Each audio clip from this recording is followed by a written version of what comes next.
Well, I think you should definitely know how it's making you suffer. Yeah. Right. So I knew that part well. Having that effect is really important in jiu-jitsu, and basically it's just being heavy on top, right? I think when you can figure out how to be heavy, use your body the right way, and pin somebody down, you get somebody really tired, and at that point, you see them start turning away from you, giving the back, or turning into giving an arm or a neck, which is good for us, right? Yeah. So let's have you go on your back real quick, and I'm going to show you how I like to close off the space right away. So, of course, can I pass around the outside? I could, right? If I were to spend all this time moving around the outside, I don't have my weight on you. So I always look for the headquarters, right? So when I go for headquarters here, the way I like to control the legs here before I start entering, I call it Lego man grips here. So I'm gonna go at your shins, towards the ankles, and I just keep your heels tight behind your thighs, or as close as possible to your thighs. So now if you try to open up your legs here and move them around, it's tough, a lot harder, right? Where if I were to control at your knees here, you're pummeling your legs in and out. So I control, and I get pretty heavy right off the bat. I lean all my weight through my two hands here, and I'm on my tippy toes here for a split second. Now, when I step in, I step out first, actually. So I step out with my right leg, left leg goes inside here. Now, for me, what I like to do here, I like to force your hips to look the opposite way of where I'm about to pass. So, for example, I'm gonna pass, I was working a lot of knee cuts on you. Towards my right, your left, I had your hips facing the opposite way right off the bat. Where if I drop in, for example, like this, and begin the knee cut, more than likely I'm gonna encounter your knee shield, reverse the Hiva hook here, or like you just did, you're gonna start framing right off the bat, which is gonna be harder for us to get our weight on you. So what I do right away is when I step, I push your legs to the opposite direction here. Now this gives me the chance here to get my chest and my stomach heavy around the outside of this leg here. So I start leaning against you here. So now when I lean against you here, I post my hands on the mat. So I get even higher up. My hands are carrying most of my weight, which means the lower half's a little bit lighter. Now I'm gonna whip over towards my right-hand side. And at the same time, you're gonna be fighting pretty hard to push me up to open up your left leg here, which helps me get over to that side. So as you're focused on doing that, I'm riding the wave, if you may. So now when I land here, I'm way above your knee, your hip line here with my knee, which gives me the chance here to avoid the knee shield, an underhook, whatever it may be.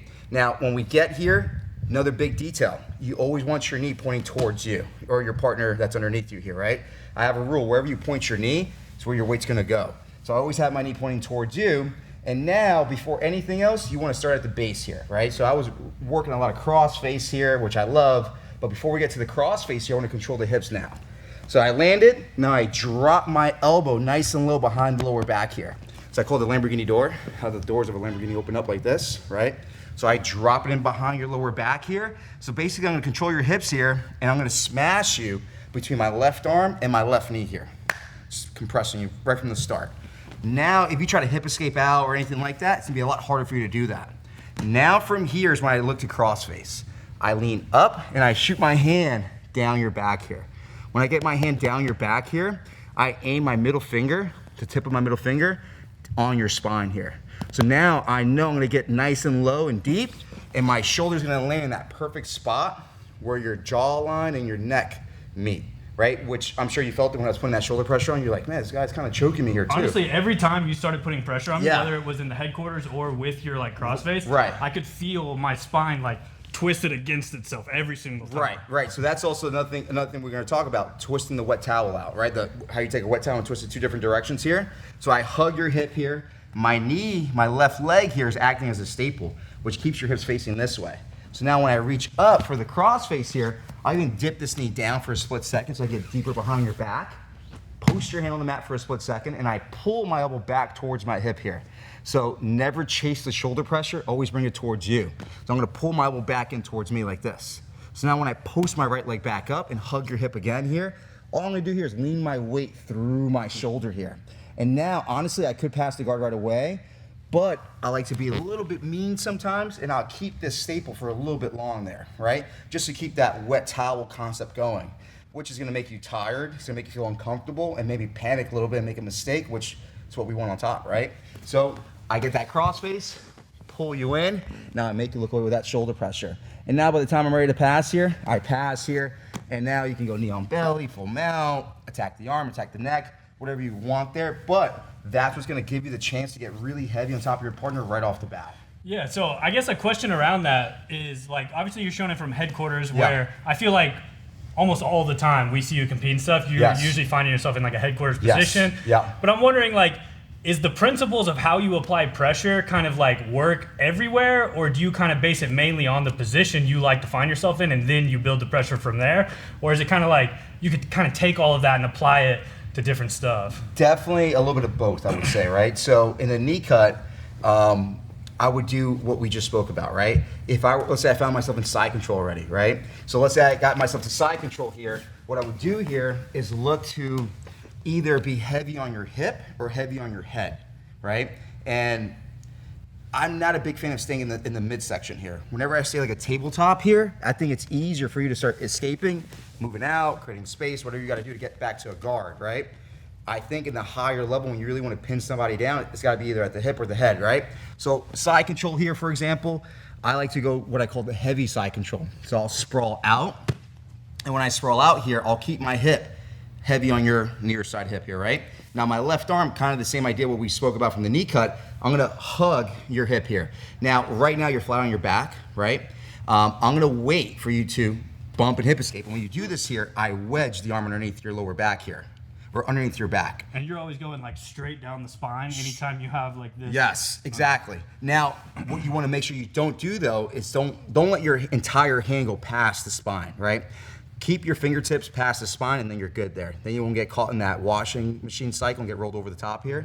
So keep your hand on the near side of the spine here. But you do want to make that wedge here, right? So when I make that wedge here, we're going back to that same idea of compressing you in between two parts of my body here. My left arm and my midsection now. So I'm just hugging you here, nice and tight.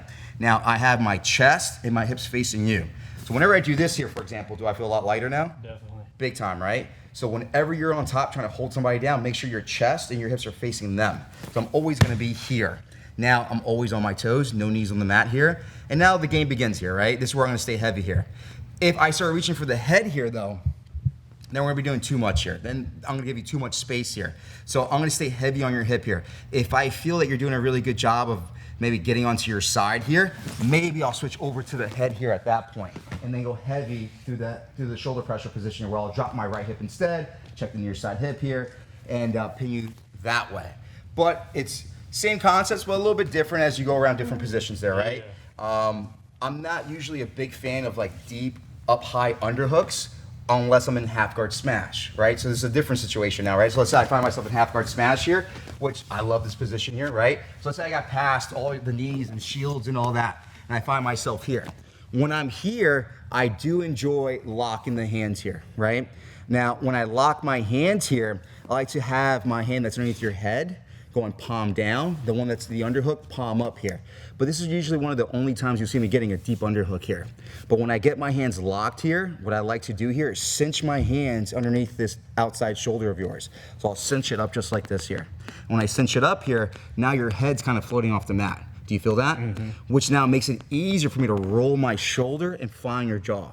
And once I find your jaw, same idea as we did from the knee cut, now I can lean my weight through that shoulder pressure here while keeping my hands locked underneath that outside shoulder of yours. But again, the whole reason I do that is so I can keep your head floating off the mat, right? When your head's floating off the mat, I can really pressure down on the neck and make you feel uncomfortable there. And that's when you get people asking, like, how much do you weigh, man? Like, that's crazy.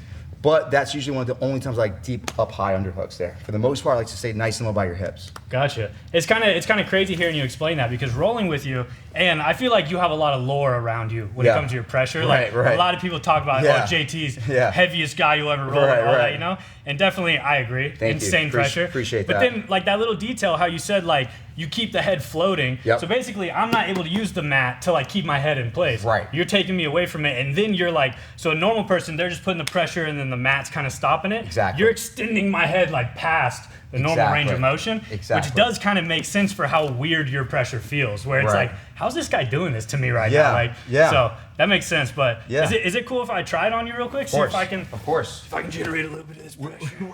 I mean, now you're ready for it. Now you're ready for it. Powered you up. All right, so I go to go into the headquarters. You go out here. I go out and then I step in here, right? So you want a knee cut, I'm assuming, towards your left-hand side now, right? So now you have my hips facing this way. So I'm thinking, hey, he's gonna try to pass this way, right? Gotcha. But I wanna open up my right leg here. So I start opening this up here. Now when you do this, you float, beautiful. Now you completely destroy the knee shield here, right? Now, once you get here, you see you're coming up high with the underhook here. Yeah. Now, go up high with the underhook here. What could happen here? I can maybe hip out and work a knee in.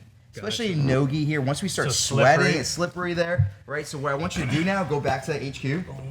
1, 2, right? Where were you placing your hands at? Right here and here? Yeah, exactly. So it's like the Jacare or like the Spider-Man pose here. This hand's gonna be up high above my shoulder here. So now you're really floating up high, right? So now when you whip over, you're way above my hip line, right? So go ahead, whip over now. Now when you whip over here, catch my hip here with your right hand.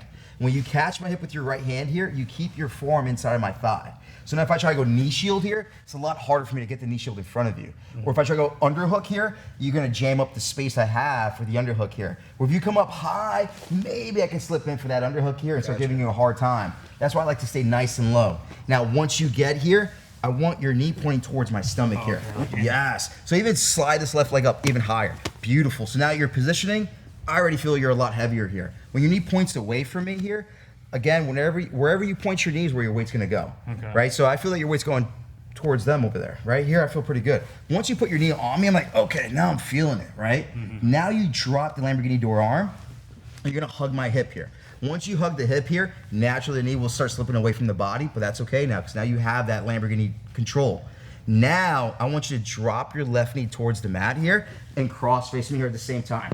Now, when you cross face here, look how your left hand's going to my armpit, shoulder here. I want your left hand to go down my spine.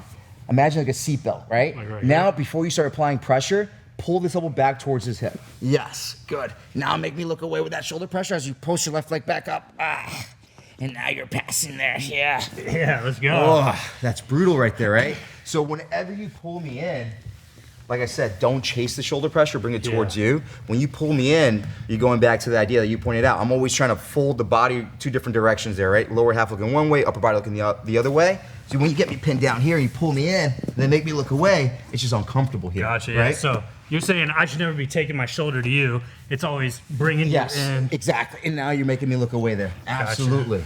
And another reasoning too, I want to talk about this here, why I like to put my knee down on the mat when I look for the shoulder pressure there, is to also keep you under, to put more control over you, right? So keep going your back for one more second here. I think it's really important for you to know.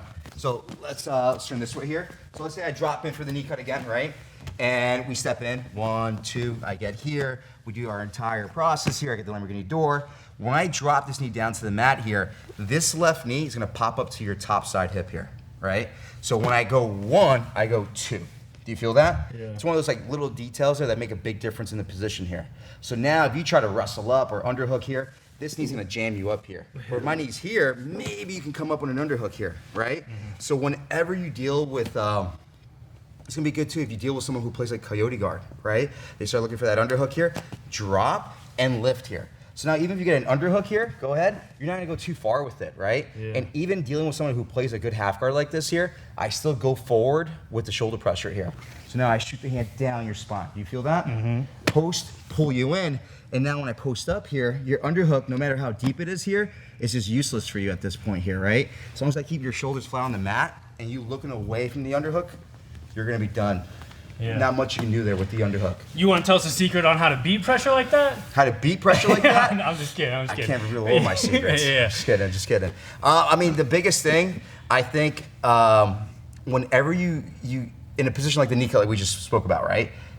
You gotta try to knee your partner up over your head and shoulders at that point, right? The longer you let them sit in the pocket, the heavier they're gonna get there. That's one thing that is such a annoying thing about someone who's really good at headquarters specifically. Yeah. Where it's like you're so light on my legs when you kind of want to be. Right. And so then it's like boom, I do a heavy lift. You know, I'm like, oh, this guy's I'm just gonna kick him over. Right. And then it's like you're immediately into a knee cut. You know, so it's kind of. There's always that follow up, Yeah. right? But in a nutshell, you want to get their weight off of that base and get them up over your head and shoulders there, Gotcha. if possible.